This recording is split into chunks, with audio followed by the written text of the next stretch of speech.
목사님 도와주심으로 새벽 예배를 시작하겠습니다. 하나님 은혜와 사랑에 감사합니다. 오늘도 우리에게 새날을 주시고 예배케 하신 은혜에 감사합니다.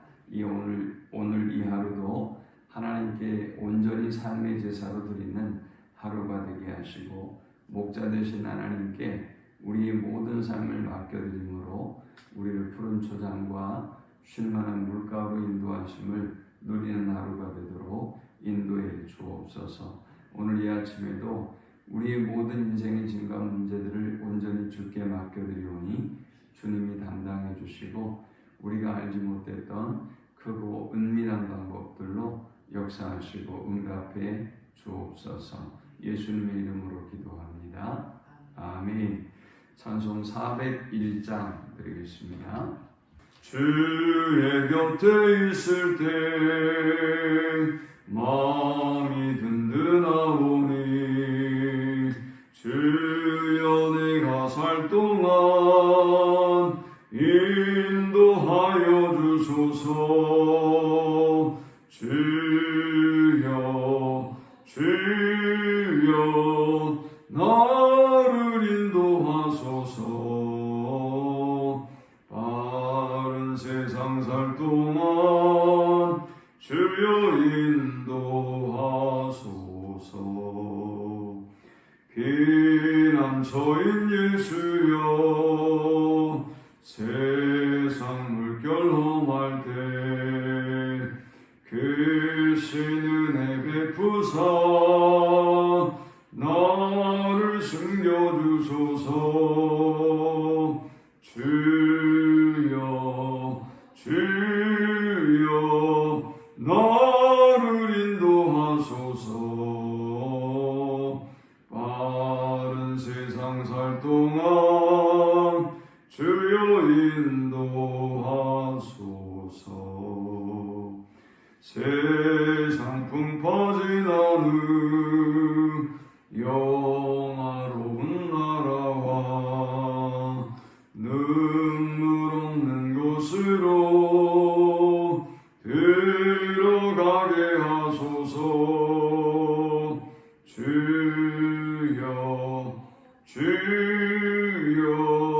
나를 인도하소서. 바른 세상 살 동안 주여 인도하소서.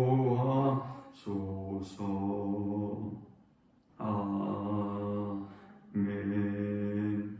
오늘 이 시간에 주시는 살아계신 하나님의 말씀은 구약성경 출애굽기 8장 1절에서 15절의 말씀입니다. 여호와께서 모세에게 이르시되 너는 바로에게 가서 그에게 이르기를 여호와의 말씀에 내 백성을 보내라. 그들이 나를 섬길 것이니라. 내가 만일 보내기를 거절하면 내가 개구리로 너의 온 땅을 치리라. 개구리가 나일강에서 무수히 생기고 올라와서 내 궁과 내 침실과 내 침상 위와 내 신하의 집과 내 백성과 내 화덕과 내 떡반죽 그릇에 들어갈 것이며, 개구리가 너와 내 백성과 내 모든 신하에게 기어오르리라 하셨다. 여호와께서 모세에게 이르시되 아론에게 명령하기를 내 지팡이를 잡고 내 팔을 강들과 운하들과 못 위에 펴서 개구리들이 애굽 땅에 올라오게 하라 할지니라. 아론이 애굽 물들 위에 그의 손을 내밀매 개구리가 올라와서 애굽 땅에 덮이니 요술사들도 자기 요술대로 그와 같이 행하여 개구리가 애굽 땅에 올라오게 하였더라. 바로가 모세와 아론을 불러 이르되 여호와께 구하여 나와 내 백성에게서 개구리를 떠나게 하라. 내가 이 백성을 보내리니 그들이 여호와께 제사를 드릴 것이니라. 모세가 바로에게 이르되 내가 왕과 왕의 신하와 왕의 백성을 위하여 이 개구리를 왕과 왕궁에서 끊어 나일강에만 있도록 언제 강구하는 것이 좋을는지 내게 분부하소서. 그가 이르되 내일이니라. 모세가 이르되 왕의 말씀대로 하여 왕에게 우리 하나님 여호와 같은 이가 없는 줄을 알게 하리니, 개구리가 왕과 왕궁과 왕의 신하와 왕의 백성을 떠나서 나에게만 있으리라 나 하고, 모세와 아론이 바로를 떠나 나가서 바로에게 내리시는 개구리에 대하여 모세가 여호와께 간구하며 여호와께서 모세의 말대로 하시니 개구리가 집과 마당과 밭에서부터 나와서 죽은지라. 사람들이 모아 무더기로 쌓으니 땅에서 악취가 나더라. 그러나 바로가 숨을 쉴 수 있게 됨을 보았을 때에 그의 마음을 완강하게 하여 그들의 말을 듣지 아니하였으니 여호와께서 말씀하신 것과 같더라. 아멘. 출애굽기 이 10가지의 재앙이 시작되었던 그 1차적인 원인은 출애굽을 위한 하나님의 계획하심이죠. 그런데 보다 더 직접적인 원인을 찾아보면 지난 7장 5절에 보니까 내가 내 손을 애굽위에 펴서 이스라엘 자손을 그 땅에서 인도하여 낼 때에야 애굽 사람이 나를 여호와인 줄 알리라 하심에 그랬어요. 출애굽의 목적이 있고요. 그리고 애굽 사람이 나를 여호와인 줄을 알게 하겠다라는 것이 또 2차적인 목적이기도 하지만 또 직접적인 목적이기도 합니다. 바로를 치셨던 직접적 목적이 되는 것이죠. 이 말씀은 17절에 그대로 또 반복됩니다. 여호와가 이같이 이르노니 내가 이로 말미암아 나를 여호와인 줄 아니라. 바로와 이집트는 저 세상을 상징하죠. 그러니까 하나님께서 이렇게 행하시는 재앙과 심판 속에서 저 세상이 하나님의 하나님 되심을 보게 된다는 것입니다. 그러면 여호와가 누구인지를 안다는 것, 나를 여호와인 줄 안다고 하는 것은 도대체 무슨 의미를 가지는 것일까요? 여러분 누군가 자 지금 비가 온다라고 하면 비를 내가 내렸다라고 여러분이 하신다면 어떨까요? 그건 황당한 일이죠. 여러분은 비를 내릴 수도 없는 존재일 뿐만이 아니라 또 해가 뜨게 할 수도 없는 존재예요. 그런데 이집트 사람들이 이렇게 살아가고 있단 말이죠. 지금의 세상 사람들이 그렇게 살아가고 있어요. 먼저 첫 번째 재앙이었죠. 나일강은 생명과 번영을 상징합니다. 생명의 근원이 하나님이라고 하는 것을 하나님은 이 재앙을 통해서 저 온 세계 이집트에게 보여주신 것이죠. 그런데 그들은 어떻게 했느냐? 그들은 하피와 크놈이라고 하는 수호신을 세워서 이 나일강의 수호신으로 삼았어요. 하나님이 지으시고 하나님이 그것들을 통해서 복을 주셨는데 이 친구들은 오히려 다른 신을 세우고 다른 신에게 경배하는 죄를 범합니다. 그것이 어찌 저 이집트만의 문제겠어요? 오늘 세상의 문제이고 또 오늘 우리들의 문제이죠. 하나님이 주셨는데도 자꾸 여러분이 했다는 거예요. 하나님이 주셨음에도 불구하고 자꾸 누군가가 이 일을 이루었다고 생각하고 믿고 거기에 영광을 돌리고 감사하는 그런 어리석은 죄를 범하고 있습니다. 자, 이어서 오늘은 두 번째 재앙이죠. 개구리의 재앙입니다. 개구리의 재앙을 통해서 3절에 보니까 바로의 궁과 침실과 침상 위와 신하의 집과 백선과 화덕과 떡반죽 그릇에 들어가게 할 것이다 그랬습니다. 왜 갑자기 개구리의 재앙일까? 아까 나일강에 그 두 수호신이 있는데 하나는 하피고 하나는 크놈이라고 했죠. 그런데 이 크놈의 아내가 하켓이라고 하는 그런 수호신이에요. 이 수호신은 얼굴 모양이 개구리와 닮았다고 그래요. 그래서 이 하켓이라고 하는 신은 다산, 풍요를 상징합니다. 그러니까 자손이 번성하게 하고 그 다음 우리의 삶을 풍요롭게 하는 신이 바로 하켓이라고 하는 여신이다 라고 그들은 섬겨왔다는 것이죠. 그러니 자신들이 섬겼던 이 신의 얼굴 모양이 개구리이기 때문에 이들이 개구리에 대해서 어떤 마음을 갖겠어요? 저 소에 대해서 힌두교 쪽에서 숭배하는 사상을 가지고 있듯 역시 이들도 이 개구리에 대해서 숭배하는 사상을 가지고 있었던 것입니다. 그러나 문제는 뭡니까? 이 개구리가 많아지니까 이것이 재앙이 되었어요. 그래서 이 개구리를 제발 없애달라고 모세에게 바로가 부탁을 하고 모세가 기도함을 통해서 이 개구리들이 죽어서 시체 더미가 됩니다.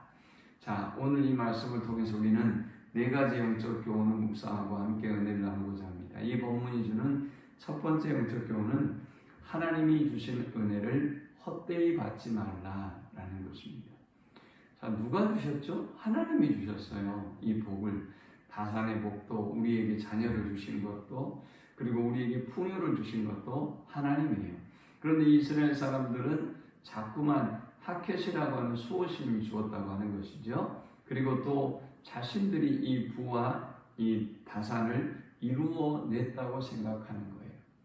오늘 저 세상이 그렇게 생각하는 것이 문제가 아니라 오늘 하나님을 경외하는 사람들 역시도 하나님이 주신 이 복을, 이 다산의 복을, 또 이 풍요의 복을 하나님께서 주셨다고 고백하고 감사해야 할 텐데 그 영광을, 그 은혜를 오히려 우리가 한 것처럼 빼앗아 버리는 이러한 죄를 범하고 있어요. 오늘 하나님이 주신 은혜를 합당하게 하나님께 영광을 돌리고 감사할 수 있는 우리 모두가 되시기를 축원합니다.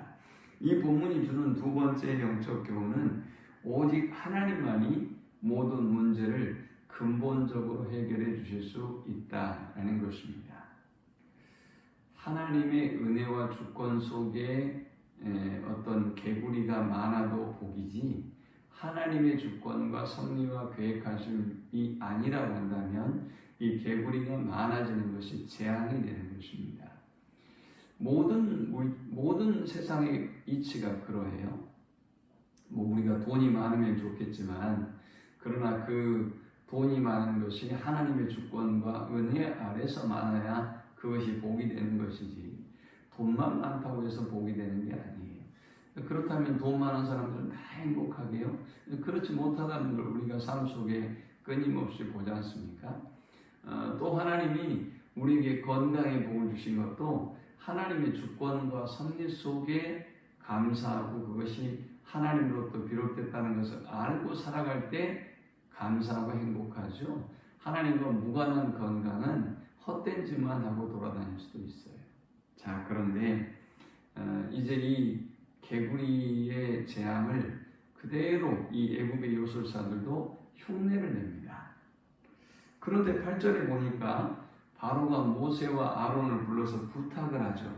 나와 내 백성에게서 여호와께 너희가 구해서 개구리를 떠나게 해달라. 내가 이 백성을 보내리니 그들이 여호와께 제사를 드릴 것이니라. 너희가 이 개구리를 떠나게만 해주면 제사를 드리게 해주겠다라는 약속을 합니다. 자, 오직 하나님만이 모든 문제의 해결자라는 것을 우리가 어떻게 알 수 있죠? 애굽의 술사들이 개구리를 만들었는데 이 개구리를 쫓아낼 수 있고 개구리의 문제를 해결할 수 있다면 모세와 아론을 부를 리가 없겠죠. 그리고 이런 약속을 할 리가 없어요. 그러나 그들의 방법으로는 그 문제를 근원적으로 해결할 수 없었기 때문에 모세와 아론을 찾은 것입니다. 오늘 우리 인생의 모든 문제를 근원적이고 근본적으로 해결하실 수 있는 분은 하나님 한 분입니다. 지금 이 코로나의 시대에도 역시 마찬가지로 오직 하나님만이 이 문제를 해결하실 수 있는 분이고 또 국가적이고 개인적인 모든 문제도 오직 하나님만이 이 문제를 해결하실 수 있는 것입니다. 세 번째 우리가 이 본문을 통해서 얻을 수 있는 영적 교훈은 오직 기도 외에는 이런 유가 나아갈 수 없다라는 것입니다. 기도 외에는 이런 유가 나아갈 수가 없어요. 바로가 모세와 아론에게 부탁했고 모세는 이렇게 얘기하죠. 우리가 언제 그 일을 할까요? 라고 물으니까 바로 왕이 내일 해달라고 부탁을 하죠. 그가 이르되 내일이니라. 모세가 이르되 왕의 말씀대로 하여 왕에게 우리 하나님 여호와 같은 이가 없는 줄을 알게 하리니 했어요. 모든 문제의 해결자가 하나님이시기 때문에 인간은 이 모든 문제를 두고 당연히 하나님 앞에 기도해야 되고 또 하나님의 은혜와 긍휼을 구해야 하는 것입니다. 자, 그렇다면 인간이 할 수 있는 최선은 바로 기도인 것이죠. 지금 이 코로나의 시대에도 하나님의 백성들이 해야 될 가장 중요한 일은 바로 기도인 것이죠. 우리가 이 나라와 민족을 위해서, 우리의 가족과 자녀들을 위해서, 그리고 또 인류를 위해서 해야 될 가장 중요한 일은 기도이고요.